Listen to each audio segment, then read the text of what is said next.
Hi, I'm Stuart Malina, Music Director of the Greenwich Symphony Orchestra, and I'm here today to talk a little bit about our opening weekend of concerts.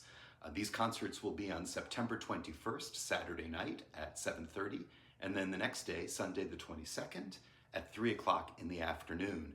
Both concerts will be at the Performing Arts Center at Greenwich High School, an incredibly beautiful hall, worth coming to even if it weren't for the fact that this will be a sensational concert.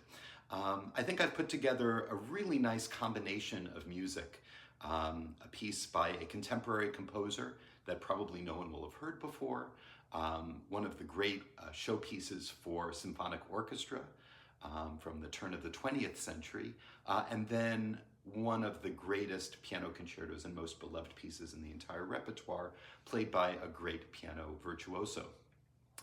So the piece that we're opening with is by composer Valerie Coleman. Valerie Coleman's music is being played all over the place these days, and it features a combination of many different influences.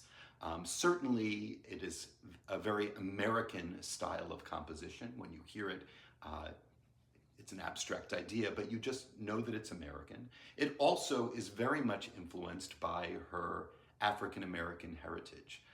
This piece, I think certainly shows off both of those things. It's called Umoja. Umoja is the word from Swahili for unity. And this was a piece that she originally wrote around the turn of the 21st century for women's chorus. And she wanted to write a very simple unity song for them. And this was a setting of this song that featured call and response. And as she says, she hoped that it evoked the sense of a drum circle with pulsating rhythms that drive the song. Some years later, she decided that she would rearrange this song for her woodwind quintet. This is a quintet called the Imani Winds. And the Imani Winds are a quintet that very much specializes and feels very passionately about a combination of ethnicities in their performances. The quintet itself is made up of many different ethnicities.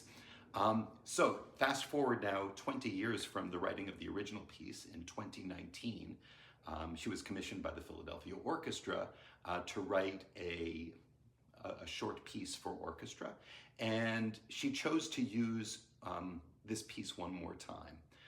This time, she gives it different colors. Yes, you still have very much a sense of the original African-American call and response drum circle, but only at times. In the opening presentation of the melody, it actually almost sounds like Appalachian fiddling. It's presented just by the solo violinist at the very beginning, by the concertmaster, and this is what that melody sounds like.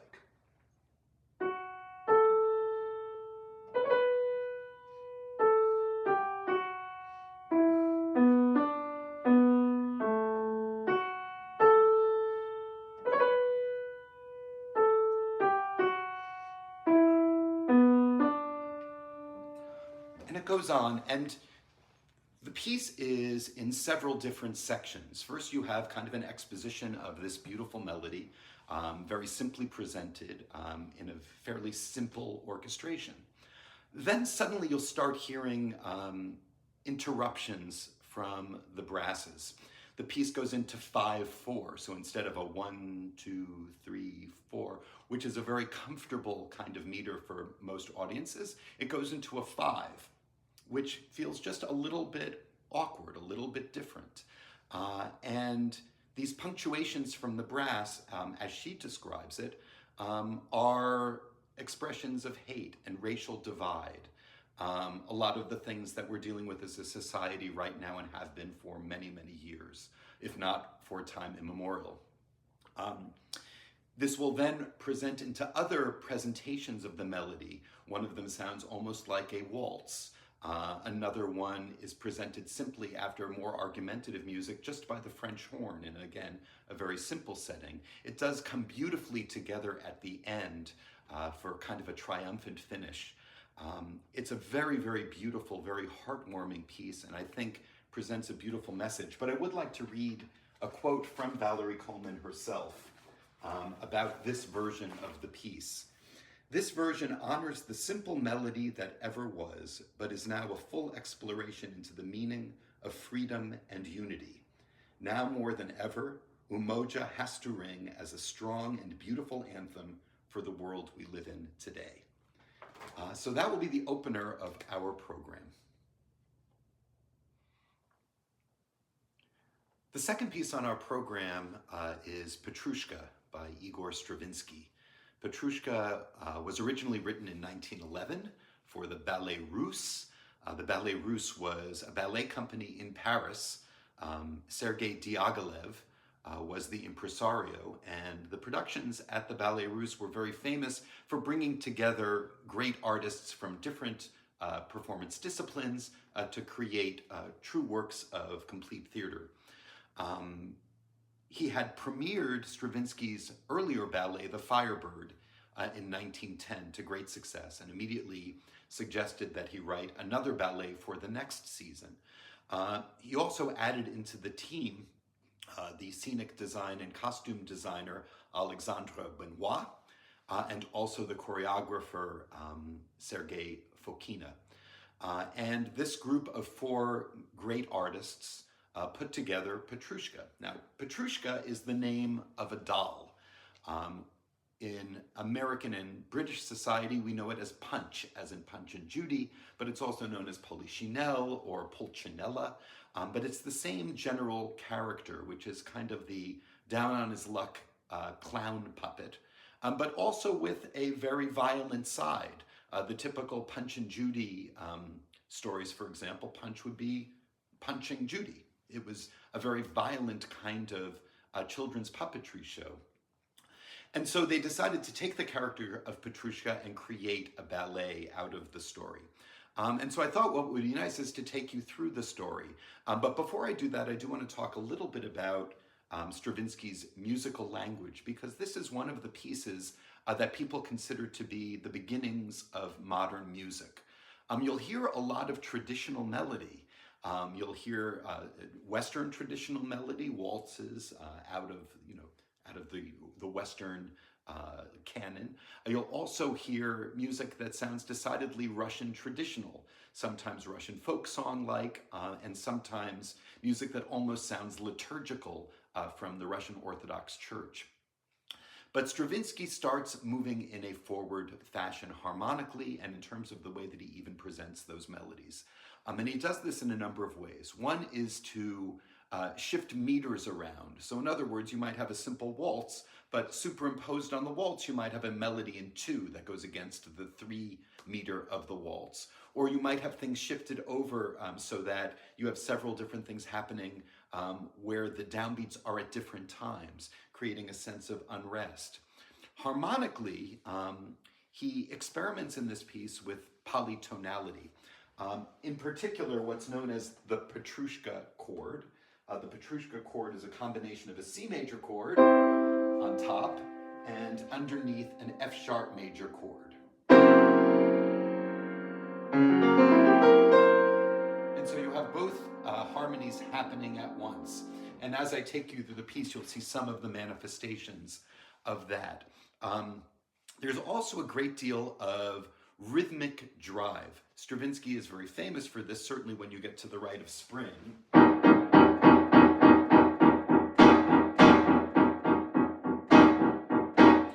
Where the rhythm is almost more important than the notes that are being played.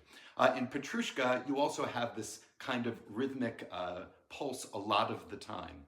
But anyway, so let me tell you the story of Petrushka. It begins at the Shrovetide Fair. Shrovetide is kind of like Carnival, but in Russia, a pre-Lent celebration, a big fair, and people are celebrating. There's a lot of hustle and bustle going on, and the music is appropriately hustling and bustling.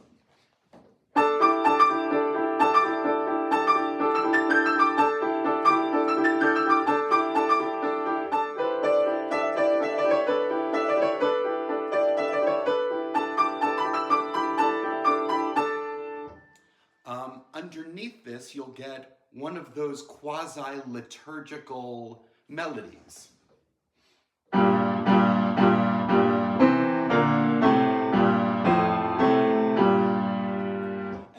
I play this for you is because it will soon emerge as the main melody for the whole orchestra with a much more celebratory kind of feeling.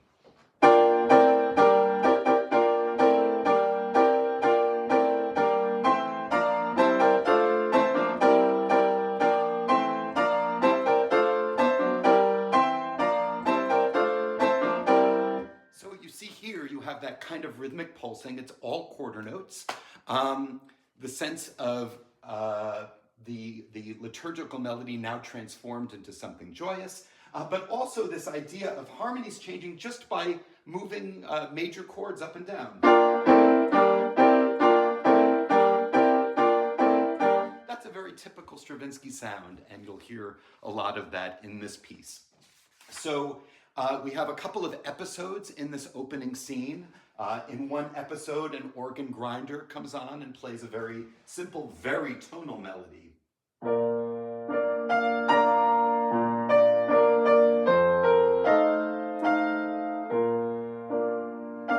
And so forth. You'll also hear a very simple dance.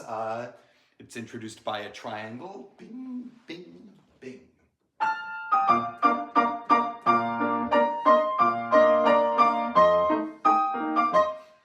And so forth. So he's combining new sounds with old sounds, but all trying to evoke this sense of a big, fair celebration. So the music becomes busier and busier, and then two drummers interrupt the action. Now, the drummers are going to be the instruments that separate section from section in this piece. And you'll hear just so in a sense, the whole thing is kind of a play within a play. At this fair, there's now a puppet theater set up, and the magician comes on stage. And the magician is introduced by appropriately mysterious music.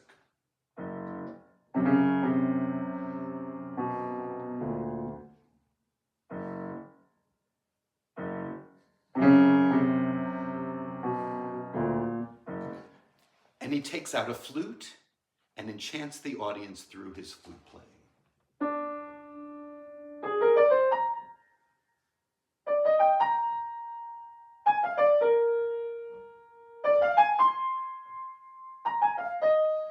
And so on. He then does his magic trick. On the puppet stage, the curtain parts, and you see three puppets. You see Petrushka, the clown, you see the ballerina, of course, a beautiful dancer, and you have the Moor. The Moor being probably someone of Arabic background, dark skin, but extremely handsome. And with his flute, he magically brings them to life.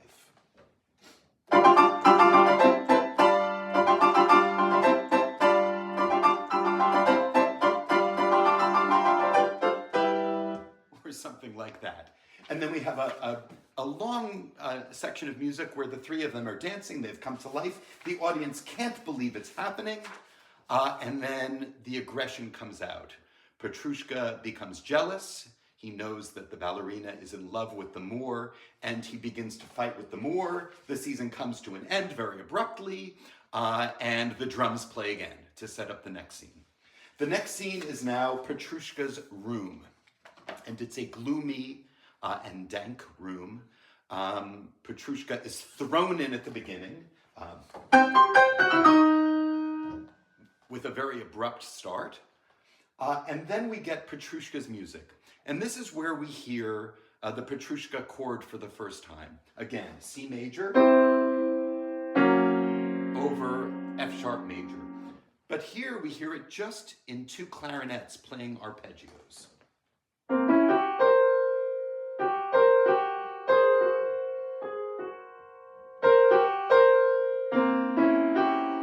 C major arpeggio and an F sharp major arpeggio. Sounds nice when they're separate, but when they're together, it creates this very edgy, very modern sound.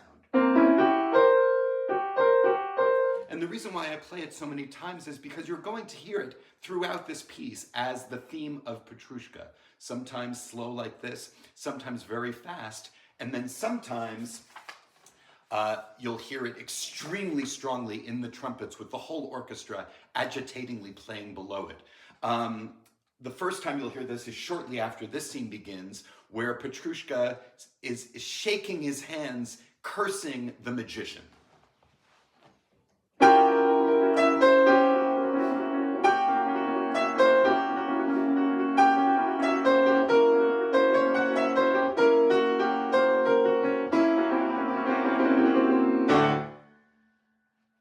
Hear that as well, and every time you hear that, that is Petrushka expressing his rage at the magician or at his lot in life. So this scene is notable because a lot of the music is for piano solo, and Stravinsky chose the piano after the sonic the sonic width and breadth that we had in the first movement with these enormous orchestra, joyful scenes. To hear just the piano alone creates a sense of intimacy, a sense of vulnerability, and a sense of Petrushka's inner sorrow. So this scene will end with a trumpet fanfare. And then again we have the drums, setting up the next scene. And the next scene is the Moor's room. As I said, the Moor is extremely handsome, and his room is extremely bright and colorful, evocative of the Near East. And his music starts rather aggressively.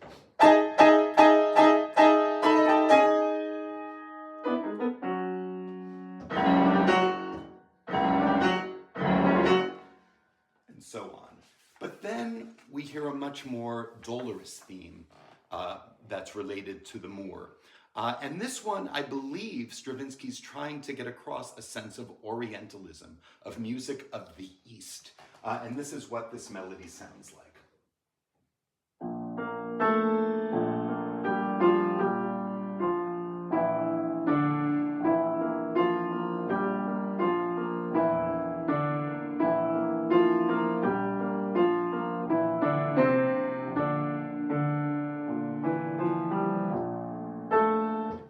Theme in a variety of settings, but soon the ballerina will enter his room.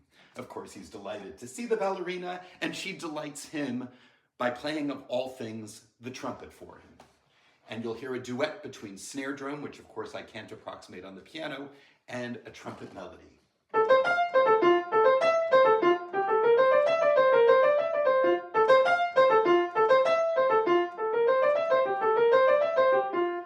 And so on.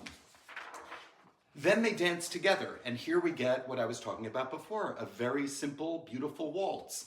But even the presentation of this waltz is a little bit strange for two reasons. One is the accompaniment is a little bit awkward. Instead of feeling a sense of 1, 2, 3, 1, 2, 3, you get this staccato, a short note on the downbeat, and then a legato line in the bassoon.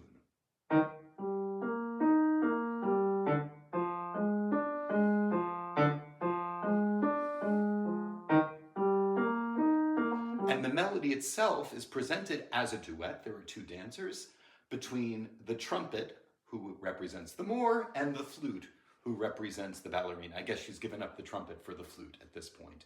But what's strange about it is you have the melody divided up with these handoffs, and they're in different registers. So it sounds something like this.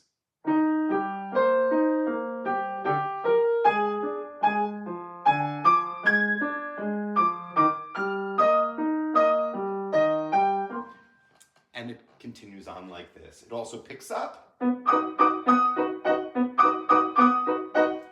And that's the ballerina dancing. Underneath, as I said before, it's not enough for him just to present a waltz, but he gives you the Moor's melody underneath in 2 against the 3.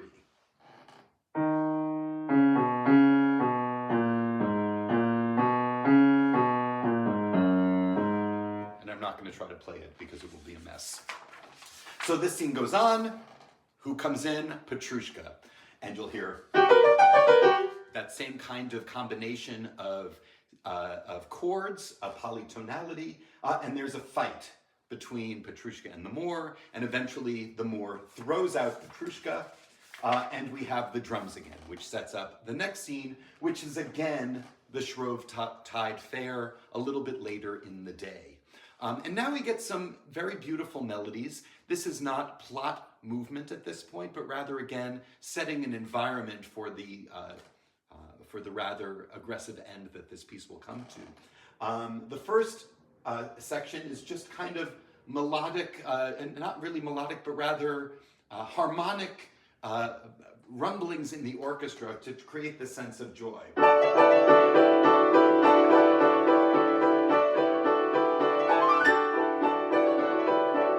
And this will go on for a while, just setting up this beautiful opening. And then the music becomes a little bit more uplifting. He calls it the wet nurse's dance. And in this dance, it's a little bit, there's a rather agitated accompaniment.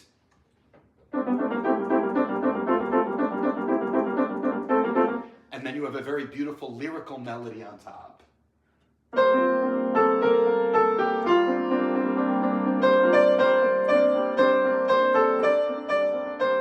And this melody will then blossom in and of itself until we get it for the whole orchestra.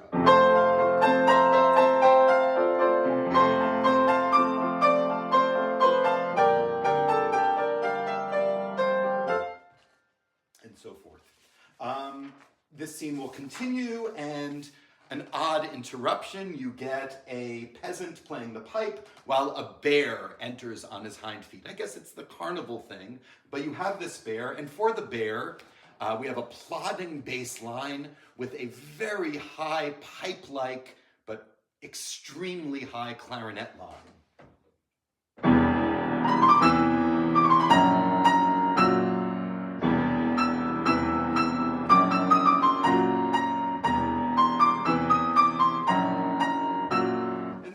Just for a short time before it's again interrupted by the Shrovetide music, and we get another joyful melody.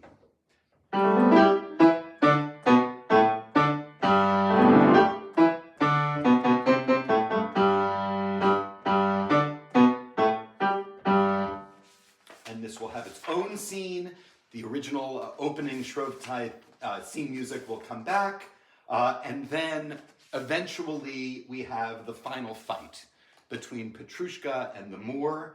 The music gets very agitated, very modern sounding. It goes into a 5/8 rhythm rather than a 2/4 rhythm. So again, like we had in Umoja, a sense of agitation rhythmically, and eventually the Moor kills Petrushka with his scimitar.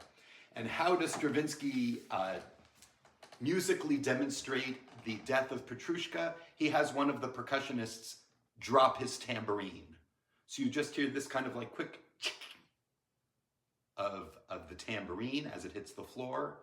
And then we have a little bit of a coda where things get extremely calm. Everyone is feeling horror at what happened, and the magician comes on again. We get his music. As he holds up the doll of Petrushka and demonstrates that it's just cloth and straw. It's just a puppet. That what they saw was a magic trick. But then things get strange. The crowd disperses. The magician is alone on stage. And suddenly the ghost of Petrushka appears above him, cursing him with the music that we had earlier for the cursing, but now in the trumpet extremely high.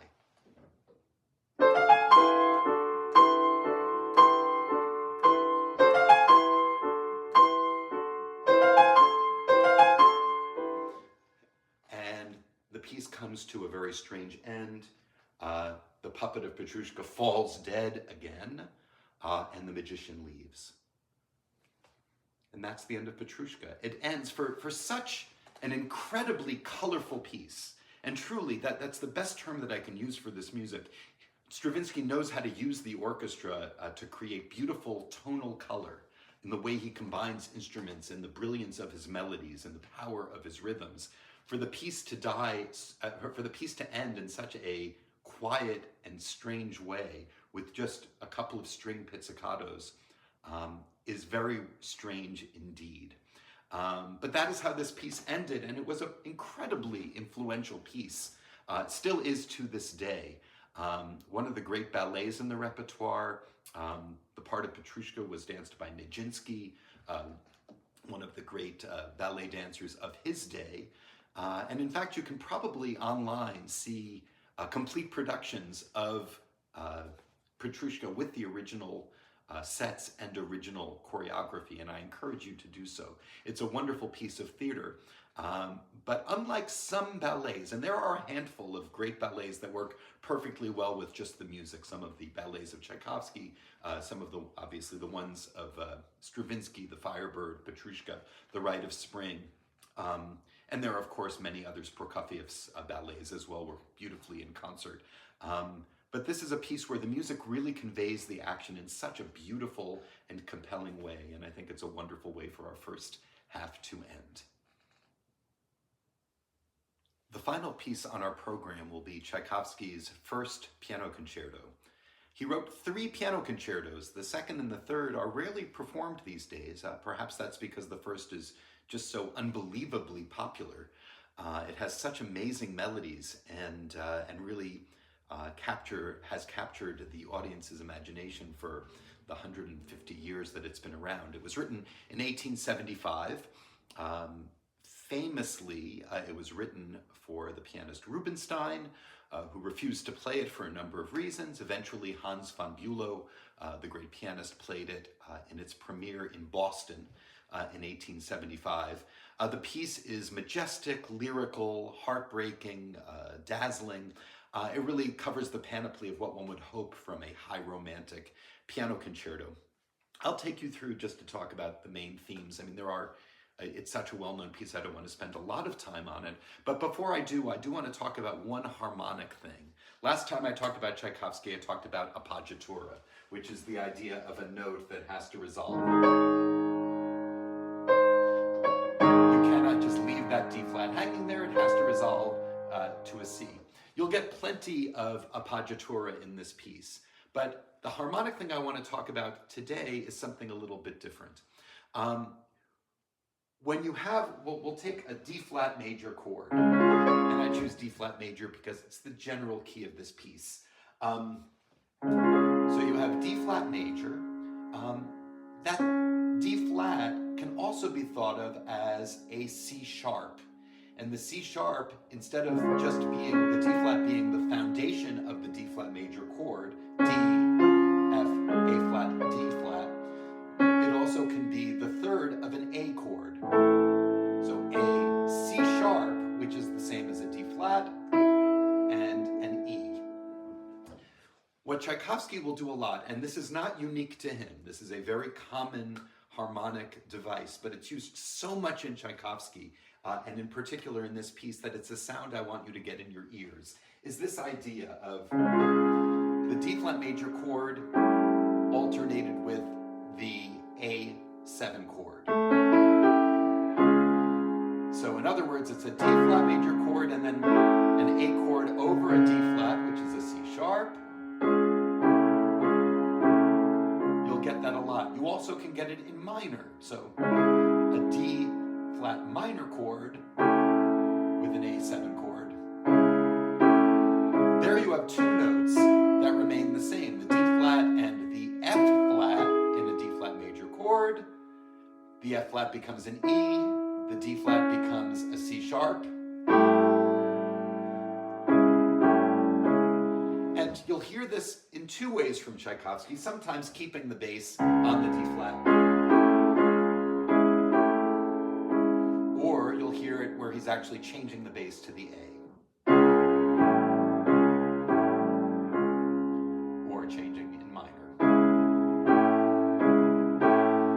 And you'll hear this in this piece, you'll also hear it in every one of his symphonies, in his chamber music, in his songs, in his operas. This is one of the devices he uses so much that I almost would say it's a defining feature of his music. So, the opening of Tchaikovsky's piano concerto is one of the most famous in the entire repertoire.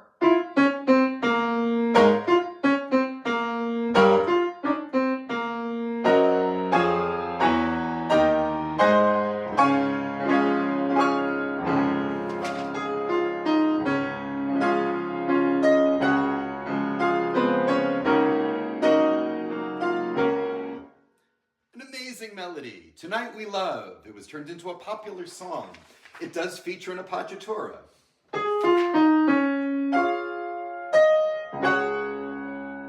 It sits there for a bit, but it has to come down.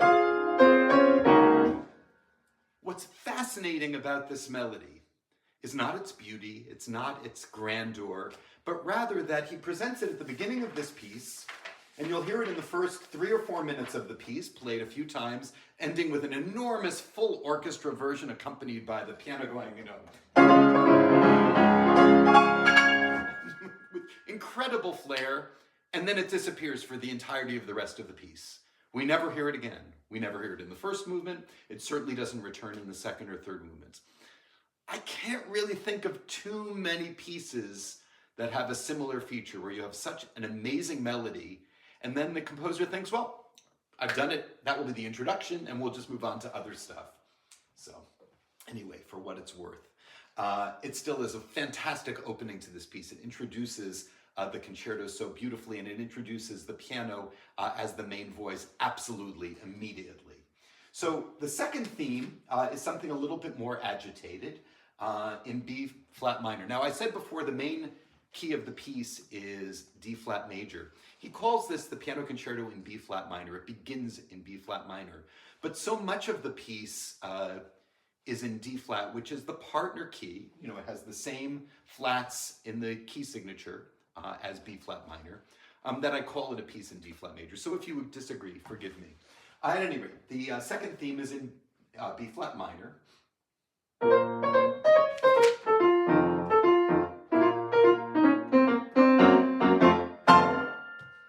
So it's a lovely melody. I bring this up because here you'll hear that instead of what you would hear as a normal cadence, he uses this, the same idea that we had before.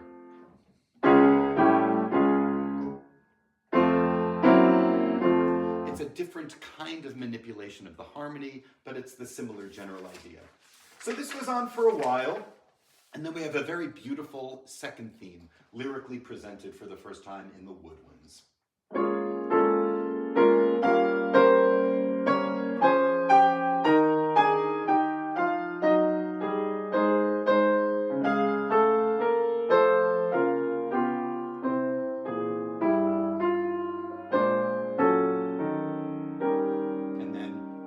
By the piano.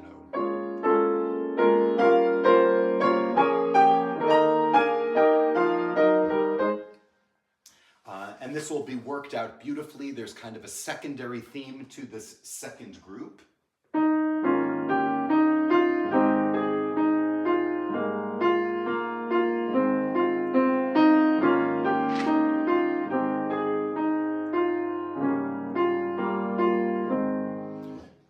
And that itself will be worked out, and the piano will then have an exposition playing the theme with the orchestra generally accompanying. Things build up, and to bring this first part of the first movement to a close, we have the return of that secondary theme. And I bring this up because, again, at the end, we get this kind of harmonic manipulation that I was talking about.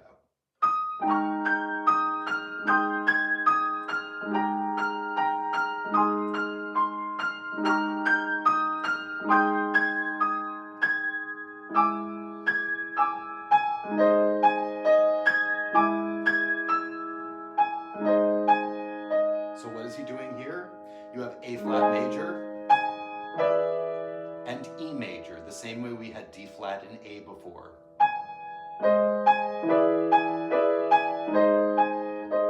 It's very lovely. It's very Tchaikovsky.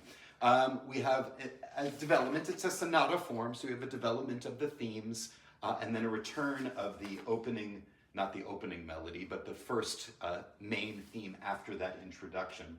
I think that's probably enough for this first movement, although I should mention that there's an enormous cadenza that Tchaikovsky himself wrote out. This was now the fashion. It was no longer an improvised cadenza that you would have like in Beethoven or Mozart, but rather written by the composer, extremely dazzling in its virtuosity. And that brings our first movement to a close. The second movement features a very beautiful lyrical melody presented at the beginning with just a pizzicato accompaniment, very soft, and a flute solo. So it begins with just pizzicato. And the flute will play this beautiful melody.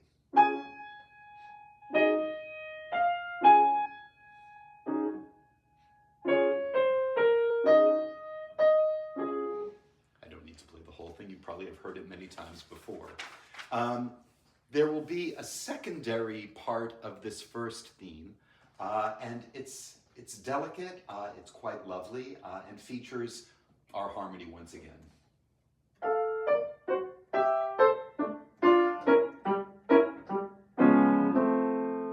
So, the flutes, and then this time F and D flat, F, the same kind of progression. It will return to a beautiful restatement of the opening melody in the horn, and then solo cello accompanied by the piano, and then things get very, very fast. And he takes that secondary theme and turns it into a virtuosic moment. I'm not even going to attempt to play it well, but it goes something like this.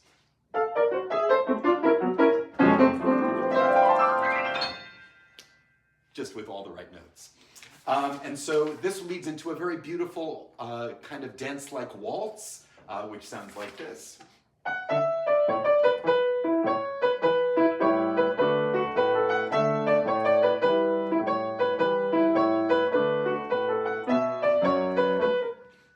And so on and so forth. The original melody will return to bring this piece to a very, this movement to a very peaceful ending.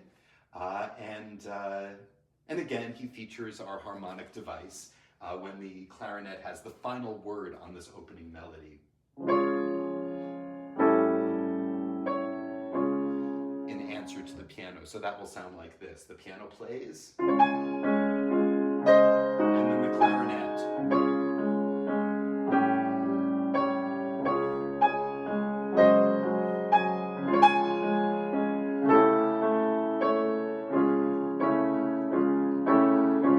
All over the place. It's lovely. Anyway, the last movement is a dance. I don't want to play too much of it because it speaks so beautifully for itself. But again, this is a piece of contrasts.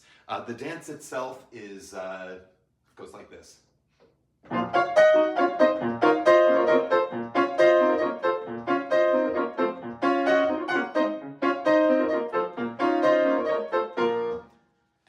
This from the piano. The orchestra will have its moments.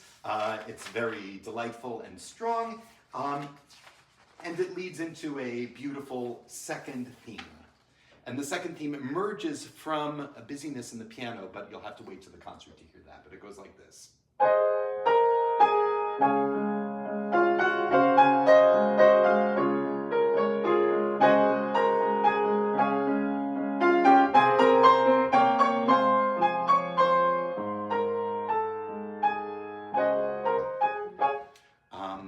It's a lovely theme, and it's one you should keep in your head because it is going to be the big moment at the end of this piece when Tchaikovsky brings it all together for a dazzling finish.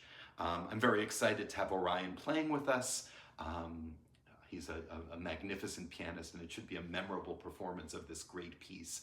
But I think overall, this whole opening performance gives you a little bit of everything that I hope to get from a symphonic concert. The wide range of sound that you'll get from Valerie, Coleman, and Stravinsky in the way that they created Umoja and Petrushka. Virtuosic playing from both the orchestra and from our solo pianist. And of course, music that tears your heart apart and wears its heart on its sleeve, which is what you'll always get from Tchaikovsky's music. So I hope to see you there. Again, it's the 21st, Saturday night at 7:30. Sunday, the 22nd of September at 3 o'clock in the afternoon at the Performing Arts Center at Greenwich High School. I hope to see you there and enjoy the show.